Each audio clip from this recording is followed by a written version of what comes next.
बिस्मिल्लाहिर्रहमानिर्रहीम। अस्सलामुअलैकुम स्टूडेंट्स, उम्मीद है आप सब लोग खैरियत से होंगे। मैं सेकंड ईयर के चैप्टर नंबर 19 को स्टार्ट कर रहा हूँ। उसका पहला लेक्चर आपके सामने आ रहा है और ये चैप्टर आपका है aldehyde and ketones. Aldehyde and ketones दोनों के अंदर काफ़ी कॉमन चीज़ें हैं। इनका जो मॉलिक्यूलर फार्मूला है वो भी कॉमन है, वो है CnH2nO। ये इनका मॉलिक्यूलर फार्मूला है। इनकी स्ट्रक्चर के अंदर एक कॉमन फंक्शनल ग्रुप पाया जाता है जिसे हम कहते हैं कार्बोनाइल। इसे हम मदर ऑफ फंक्शनल ग्रुप भी कहते हैं, क्योंकि आप जानते हैं बहुत से फंक्शनल ग्रुप ऐसे हैं जिनके अंदर पाए जाते हैं, जैसे कार्बोक्सिलिक एसिड्स हैं, एस्टर्स हैं, एसिडाइड्स हैं, एसिड एनहाइड्राइड्स हैं। सभी के अंदर ये फंक्शनल ग्रुप पाया जाता है। इस वजह से इसे मदर ऑफ फंक्शनल ग्रुप भी कहा जाता है। ये कार्बोनाइल के अगर एक तरफ कंफर्म H लगा हो, दूसरी तरफ R लगा हो या H लगा हो, तो इसे हम कहते हैं एल्डिहाइड्स। और अगर इसी फंक्शनल ग्रुप के दोनों तरफ अल्काइल ग्रुप लगे हो तो इसे हम कहते हैं कीटोन। दोनों का जनरल फार्मूला मैंने आपके सामने लिख दिया है। एल्डिहाइड्स ये शुगर्स वगैरह के अंदर पाए जाते हैं, जैसे हमारा ग्लूकोज है, ग्लूकोज में एल्डिहाइड फंक्शनल ग्रुप पाया जाता है। इसके अलावा ग्लूकोज के साथ जो कंपाउंड फ्रुक्टोज है उसके अंदर कीटोन फंक्शनल ग्रुप पाया जाता है। ये दोनों में डिफरेंस है, बाकी ज़्यादातर दोनों की स्ट्रक्चर और प्रॉपर्टीज मिलती जुलती हैं। दोनों के फंक्शनल ग्रुप में मामूली सा फर्क है। मैं आ रहा हूँ इनकी नॉमेनक्लेचर की तरफ। सबसे पहले हम बात करते हैं एल्डिहाइड की कॉमन नॉमेनक्लेचर की तरफ। एल्डिहाइड के जो कॉमन नॉमेनक्लेचर थी या जो पुराना इसकी नॉमेनक्लेचर का स्टाइल ये था कि जिस कार्बोक्सिलिक एसिड से ये बनते थे उनके नाम के आगे एल्डिहाइड लगा दिया जाता था। मसलन एसिटिक एसिड से जो एल्डिहाइड हासिल होता है उसे एसिटल्डिहाइड कहते हैं। इसी तरह जो बेंजोइक एसिड से एल्डिहाइड हासिल होता है इसे बेंजल्डिहाइड कहा जाता है। तो इनका पुराना नॉमेनक्लेचर का स्टाइल ये था कि जिस कार्बोक्सिलिक एसिड से ये हासिल होते थे उसी कार्बोक्सिलिक एसिड के नाम के एंड पे एल्डिहाइड लगा दिया जाता। लेकिन हम आते हैं इसके आईयूपैक नॉमेनक्लेचर की तरफ, जिसके कोई बकायदा आप जानते हैं रूल्स होते हैं।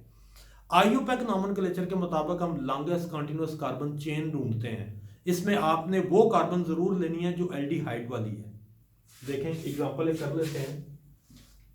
ये आपके सामने एक कार्बन है, तो आपने अगर लॉन्गेस्ट चेन ढूंढनी है तो इसमें आपने एल्डिहाइड वाली कार्बन को भी गिनना है। 1 2 3 4, ये 4 कार्बनों वाला कंपाउंड है। तो इससे आपका पेरेंट नेम बन जाएगा ब्यूटेन। और इसमें अल्केन का नाम को आपने थोड़ा सा बदलना है। जैसे ये अल्केन का नाम है तो ई को हटा के आपने AL लगा देना आल, तो इसका नाम हो जाएगा ब्यूटानॉल। ठीक है। और इसमें नंबरिंग आपने हमेशा ये जो कार्बोनाइल वाली कार्बन है इससे शुरू करनी है, यानी हमेशा इसे कार्बन नंबर 1 मिलेगा। ये 2 है, ये 3 है और ये 4 है। तो नंबरिंग मैंने पहला रूल आपको बता दिया है कि आपने लॉन्गेस्ट कंटीन्यूअस कार्बन चेन ढूंढनी है। इसमें एक कार्बोनाइल वाली कार्बन लाजमी आनी चाहिए। इससे आपका पेरेंट नेम बनेगा। जो भी अल्केन नेम इससे बनता हो उसके एंड पे आपने ई हटा के AL यानी अल लगा देना है, तो इनका नाम होता है अल्कानॉल। और नंबरिंग आपने हमेशा उस साइड से करनी है कार्बोनाइल वाली कार्बन से। इसको हमेशा कार्बन नंबर 1 मिलता है। अब ये जो कार्बोनाइल वाली कार्बन है इसकी पोजीशन बताने की जरूरत नहीं होती।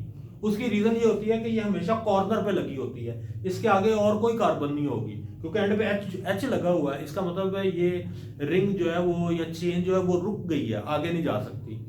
तो इसकी पोजीशन बताने की हमें जरूरत नहीं होती। इसी तरह जो बाकी जितने भी ग्रुप्स अटैच हों उनकी पोजीशन आपको पता हम कैसे बता देते हैं। ये जो कार्बन नंबर 1 2 3 4 लिखे हैं, जहां पर भी कोई ग्रुप अटैच है उस ग्रुप का हम नाम लिखेंगे, उससे पहले उसकी पोजीशन लिख देंगे। और अगर एक ही कार्बन के ऊपर 2 ग्रुप अटैच हैं तो वो नंबर सिमिलर ग्रुप अटैच है तो वो नंबर भी रिपीट होगा। और दोनों अटैच ग्रुप को जो सिमिलर है हम जोड़ के लिखते हैं, जैसे डाईमिथाइल है, ट्राईमिथाइल है। इस तरह वो नॉमेनक्लेचर आपने इकट्ठे करनी है। और अगर वो डिफरेंट ग्रुप अटैच हैं तो आप उनका अल्फाबेटिकली हम नाम लिखते हैं। मसलन इथाइल में ई पहले आता है M से, तो इथाइल का नाम पहले आएगा और मिथाइल का नाम बाद में आएगा। सभी की आप अलग-अलग पोजीशन बताएं और तरतीब से आप इनको लिख दें। तो ये नॉमेनक्लेचर है एल्डिहाइड्स की। कीटोन्स की जो ट्राइबल नॉमेनक्लेचर है या कॉमन नॉमेनक्लेचर है उसका स्टाइल ये है कि जो भी अल्काइल ग्रुप अटैच हो कार्बोनाइल के साथ उनके आप नाम लिखें और एंड पे कीटोन लिख दें। मसलन ये CH3 है,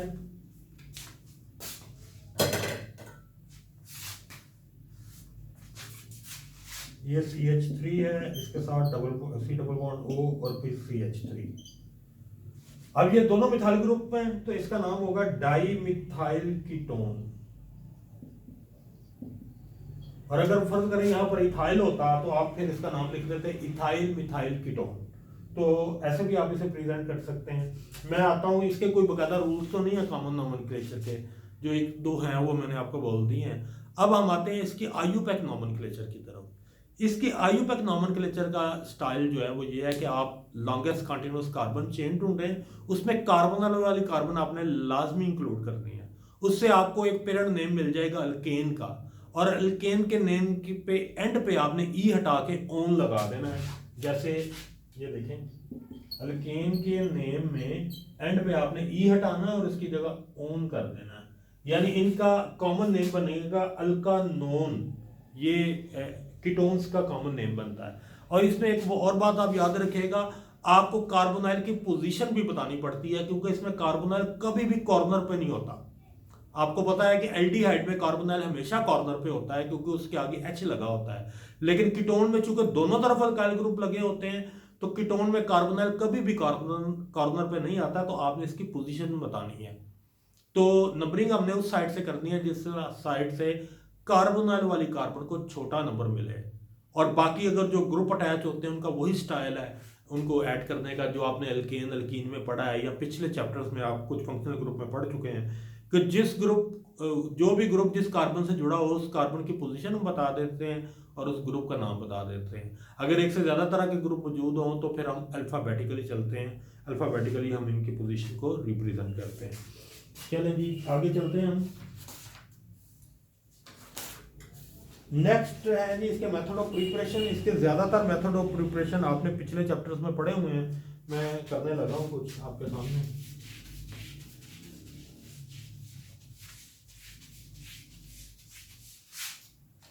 इसका पहला मेथड ऑफ प्रिपरेशन आपने अल्कीन में पढ़ा हुआ है, जिसमें आपने ऐड किया था अल्कीन में ओजोन को, अल्कीन की यानी ओजोनोलाइसिस। ये आप पहला इसका मेथड ऑफ प्रिपरेशन है, देखें जरा,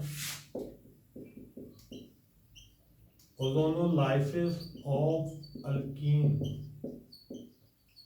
ये आपने इसका पहला मेथड ऑफ प्रिपरेशन जो है वो पहले भी पढ़ा हुआ है।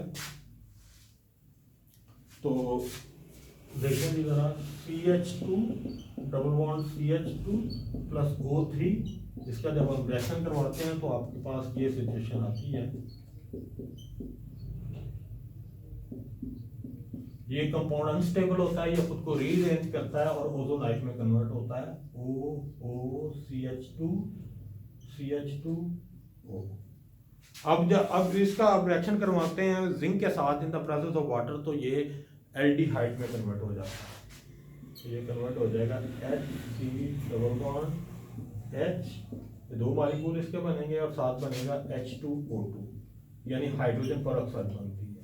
और हाइड्रोजन पेरोक्साइड को जब आप वाटर के साथ जिंक के साथ डिस्टिल करते हैं तो वो उसके अंदर से एक ऑक्सीजन को निकाल देती है और साथ वाटर बनेगा। अब ये वाटर जो है इसे आप डिस्पोज ऑफ कर सकते हैं क्योंकि ये प्योर वाटर है।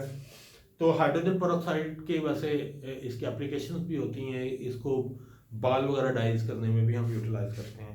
इसका जो दूसरा मेथड ऑफ प्रिपरेशन है वो भी आपने पहले पढ़ा हुआ है, वो आपने अल्काइन में पढ़ा है। अल्काइन की अगर हम हाइड्रेशन करें अल्काइन की तो उससे बनता है विनाइल अल्कोहल, और विनाइल अल्कोहल खुद को रीअरेंज करके कन्वर्ट हो जाता है एल्डिहाइड और कीटोन में। देखें ये दूसरा इसका method of preparation, hydration of alkyne, CH triple bond CH plus water HOH, मैंने दोनों को लगा लगा लिख दिया है। H जाएगा इस कार्बन के पास और OH जाएगा इस कार्बन के पास, इसके नतीजे में बनती है vinyl alcohol, CH2 double bond CHOH। अब ये मॉलिक्यूल खुद को रीअरेंज करता है और इसके नतीजे में एक कन्वर्ट हो जाता है एसिटाल्डिहाइड में। CH3 ये हाइड्रोजन आ जाती है इधर, CH3 C double bond OH, आप देख लें ये एल्डिहाइड आपके सामने डेवलप हो गया है। अब इसके बाकी मेथड ऑफ प्रिपरेशन में